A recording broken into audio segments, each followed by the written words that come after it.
Je recommanderais bien sûr le programme à tous les enseignants parce que c'est un programme qui est très complet déjà pour l'enseignement de l'EMC, l'enseignement moral et civique. On balaye une grande partie du programme et puis ça permet de souder sa classe, ça permet de travailler sur un projet collectif.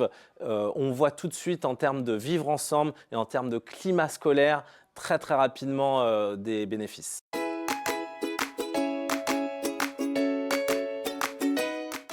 Alors pour moi, c'est important d'enseigner la générosité à l'école, d'abord pour développer l'empathie. C'est une notion qui est très importante.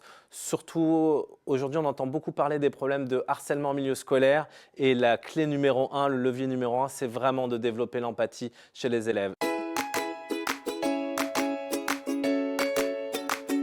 Les élèves ont mené dans les années passées plusieurs projets, mais il y en a un dont je me souviens particulièrement et qui me tient un peu à cœur. Les élèves n'avaient pas réussi à se décider entre soutenir l'environnement ou l'éducation. Et donc, on a essayé de trouver une association qui défendait les deux. Et on a trouvé, c'était Électriciens sans frontières. Le problème, c'est qu'ils avaient besoin de quelque chose qui est difficile pour les enfants, c'était d'argent. Donc, eh bien, on a organisé une grande course solidaire. Les enfants ont dû trouver des parrains qui leur promettaient une petite somme d'argent s'ils arrivaient à se dépasser physiquement pendant la course. On a aussi organisé des ventes de gâteaux et ces deux événements réunis ont permis de ramener une belle somme qui a bien aidé l'association.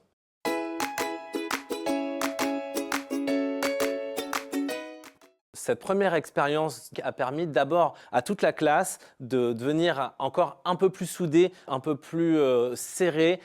Ça a créé un vrai collectif. Ils ont agi ensemble pour une cause qui ne les concernait pas directement, mais qui concernait les autres. Et puis, ça leur a donné, je crois, une première expérience de l'engagement citoyen. C'est aussi à ça que sert l'école, à former les futurs citoyens. Et je pense que l'engagement est une partie importante de la citoyenneté.